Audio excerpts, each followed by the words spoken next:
from Washington, this is VOA News.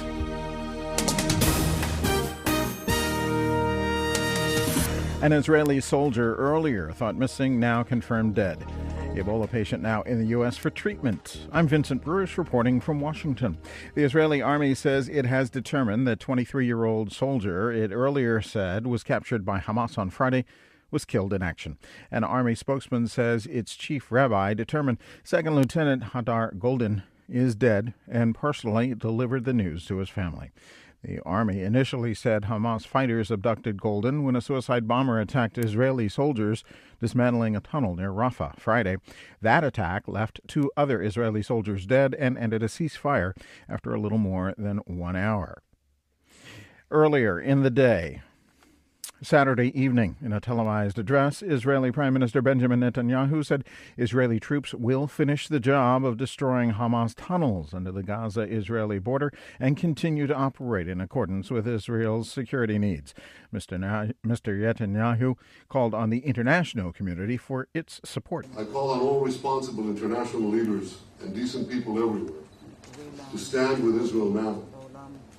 Stand with Israel as it confronts Hamas.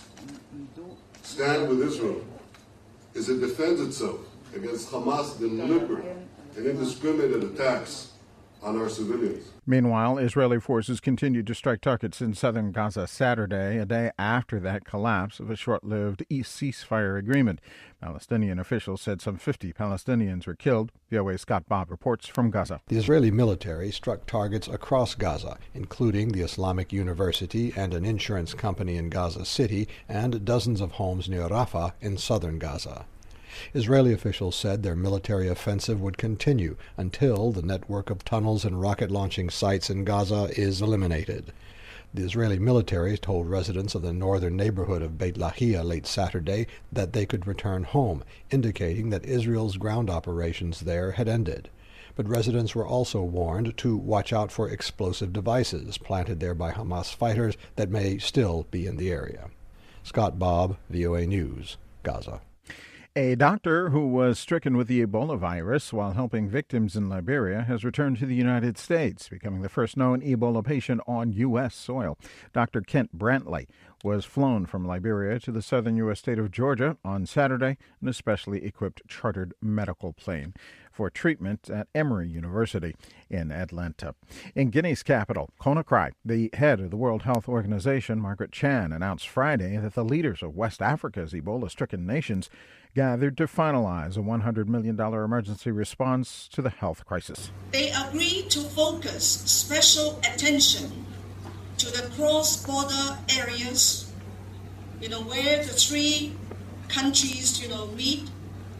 The common borders is an area which account for 70% of the Ebola cases.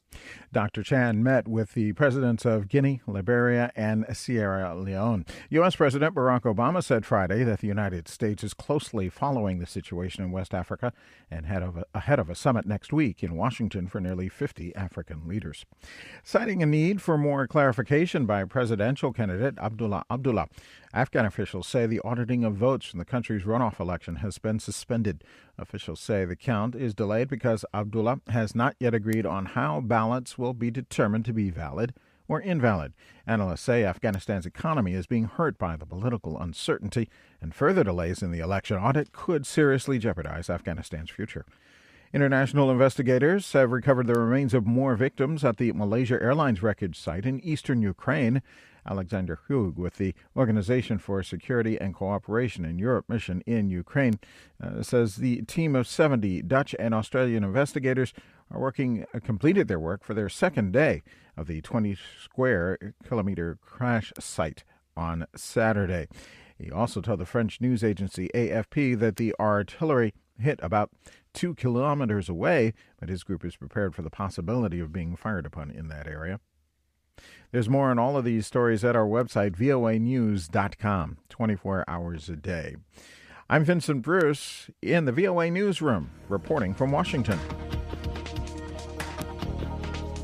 That's the latest world news from VOA.